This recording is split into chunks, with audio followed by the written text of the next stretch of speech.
So, before zippers were invented, before buttons became the norm, before fast fashion ruled the world, there was simplicity. There was craftsmanship. There was time. Today, we step back into the 16th century, but with a modern 21st century twist.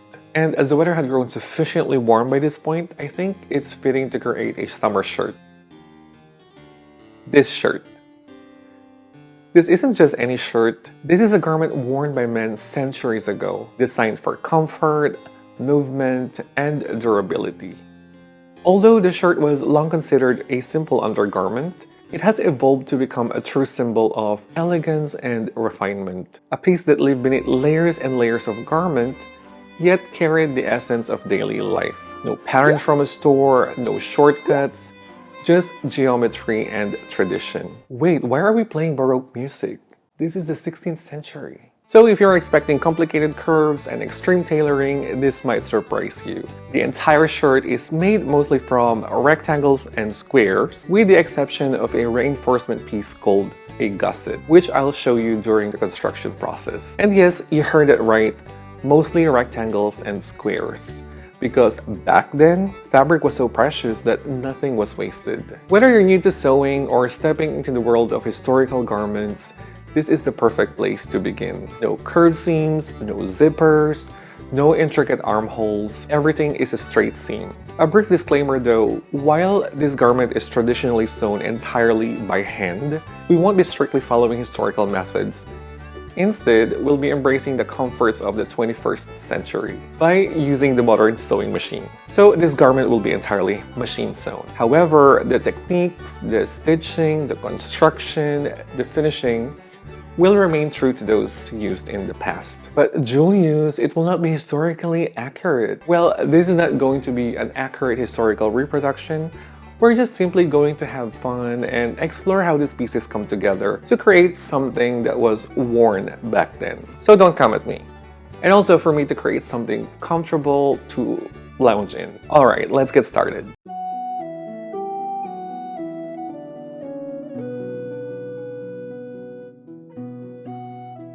As with any other sewing projects, we started off by creating and drafting the pattern. If we can even call these simple rectangles a pattern.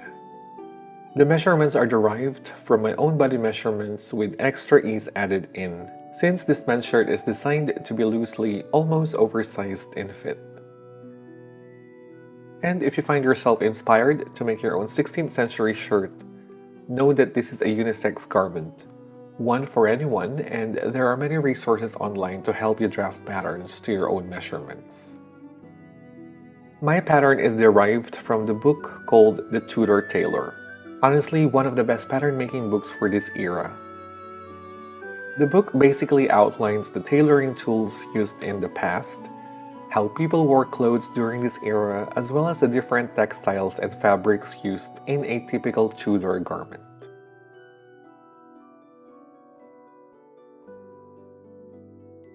This is only a simple shirt we're making, and more often than not, this garment is concealed among layers and layers of fabric. Studies of climate history suggest that 16th century people needed more garments than we do. Also, studies suggest that 16th century in Europe was colder than today by at least 2 degrees Celsius, which explains the many layers that people wore in this era and their need to wrap up more warmly than we do. Once the pattern is made, we then move on to cutting our fabric.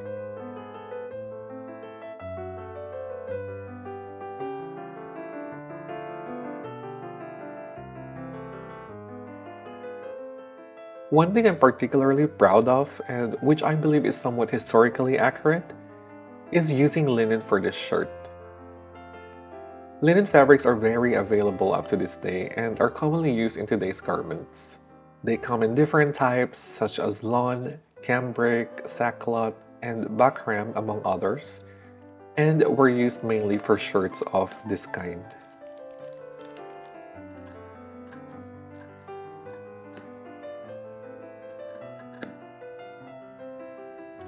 Also, I decided to interface the collar and the cuff pieces. Not specifically instructed in the book, but I want both the collar and cuffs to have more stability.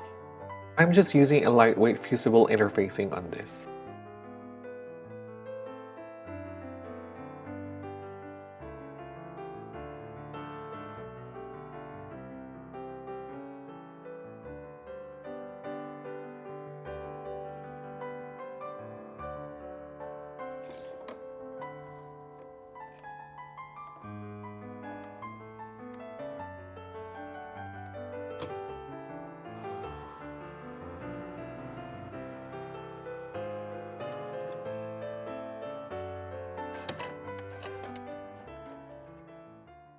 I started the construction process by creating a slit of about 11 inches down in the middle of the shirt front. This creates the front opening, or as what it is called today, the front placket.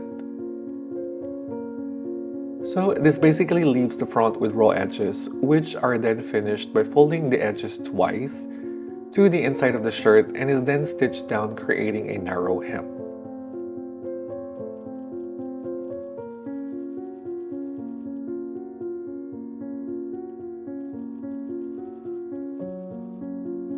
I wasn't fully aware that I have to finish the hem in one go and neglected to include the end of the slit. So I decided to reinforce this corner with a gusset. This is a reinforcement insert, usually a square or a rectangle and sometimes a triangle piece of fabric. This is sewn right at the base of the slit where the cut ends, as this is the point that takes the most stress. Sewing this shirt is not going to be your typical shirt construction method done today. Since it's mostly made of rectangles and sewn with the straight seams, the focus of the construction is on reinforcing the seams and incorporating gathering. This creates volume, durability, and flexibility to the shirt. This right here is simplicity at its best. The sleeves are prepared by sewing in the underarm gussets.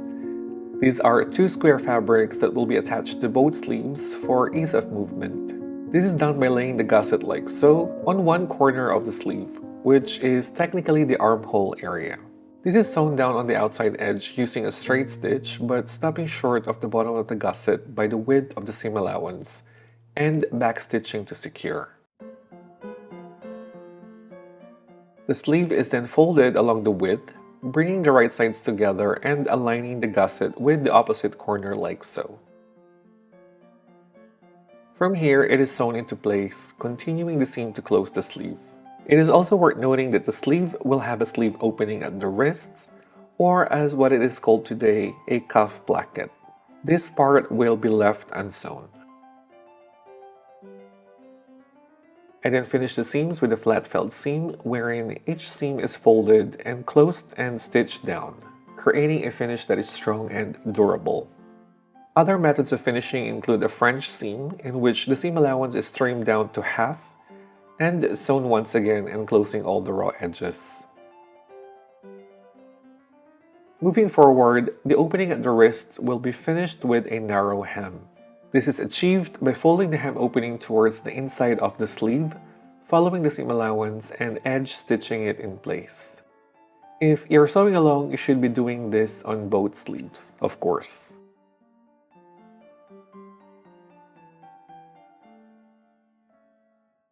Since the width of the sleeve is more than double the circumference of my wrist, or the cuff in this case, we will need to gather the fabric along the sleeve hem so that it fits the cuff when sewn.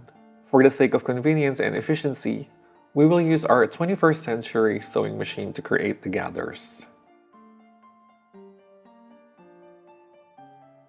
Technically, this gathering technique uses 2 rows of basting stitches along the seam allowance. Both are sewn within the seam. And if you're making your very own Tudor style shirt, you might want to increase the stitch length to the maximum that your machine can do. Ideally, the longest stitch can create gathers effectively. This is achieved by pulling the needle threads from both rows of stitches to create the gathers and spreading them evenly with your fingers to just about the width of the cuff. Now onto the cuffs.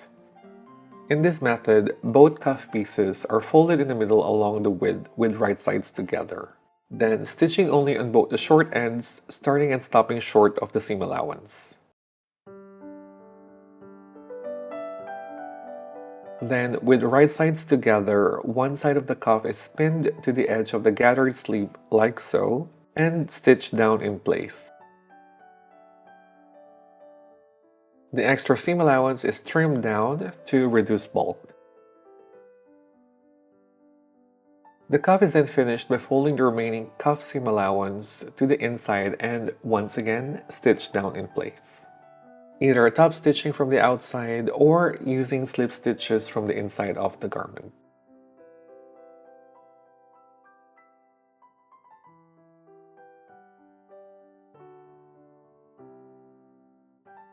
Moving on to the gussets. This triangular piece of fabric is a reinforcement insert to provide ease and strength to areas in the garment that goes through a lot of strain. This pattern requires a gusset to be sewn on the neck as well as on the sides of the shirt. However, I decided not to attach gussets on this side as I'm sewing the seams as it is without the side slits. The gussets are sewn on both the front as well as the back of the shirt along the shoulder seams, eventually becoming part of the neckline. At this point, the shoulders will be finished as well.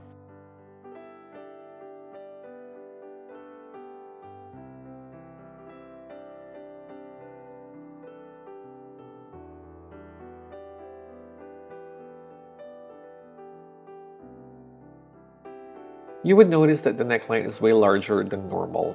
This is getting gathered as well.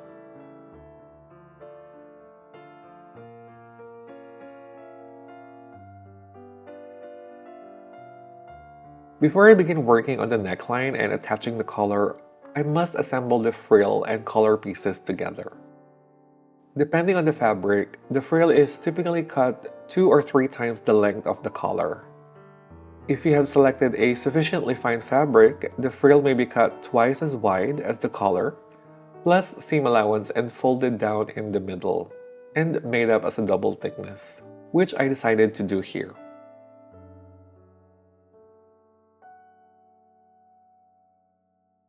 Then, to fit the frill on the collar, you guessed it, it will be gathered as well.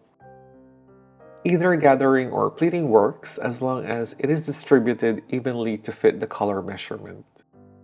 This garment is full of gathering if you so kindly noticed, and by the time you finish, you'll be an expert in this technique.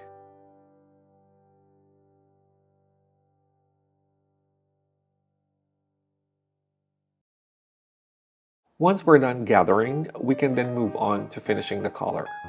This is simply done by placing one cuff piece to the gathered frill, right sides together, and sewn down as per the seam allowance.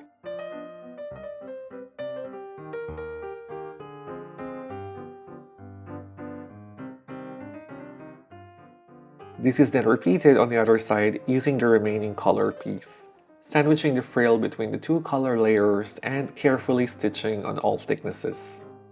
The short ends of the collar were also sewn to complete the collar.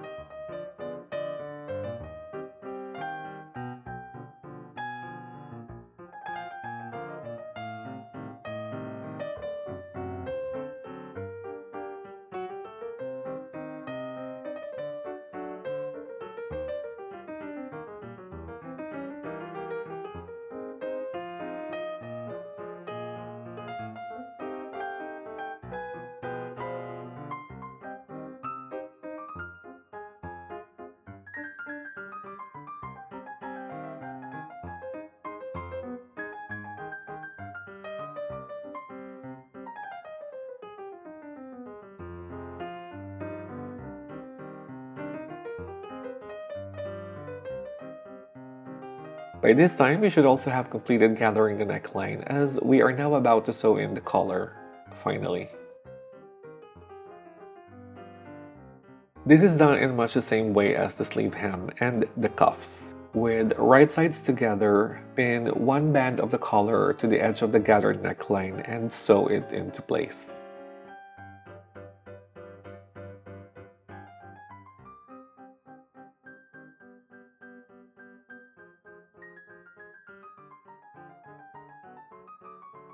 Also, to reduce the bulk, the excess seam allowance is trimmed down. The concluding step in this collar making process is closing off the collar by turning in the remaining free collar band and stitching it in place, and closing all the raw edges.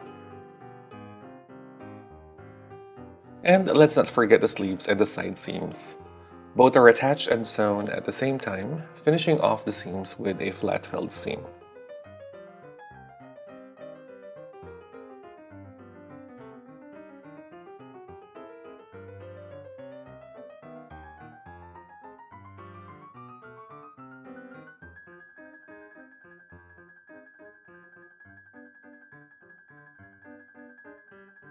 To conclude the sewing endeavor, I finish off the shirt hem with a narrow hem. Also, all the seams in this shirt were finished off with a flat felled seam.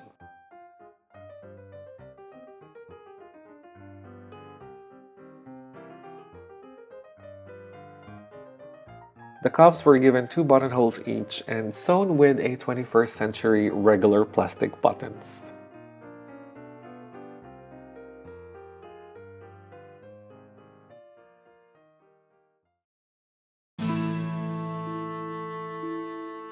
Interestingly, this shirt requires more fabric than a contemporary button-up shirt, even though fabric was considerably more expensive back then. This shirt making journey is as strenuous as making a regular button-up shirt. No wonder we have a lot of excellent garments up to this day, and I believe it is because of the craftsmanship that was involved in the shirt making process in the 16th century. And even with the absence of the sewing machine, these garments were proven to be very refined and highly durable, making it an iconic piece of garment from that time.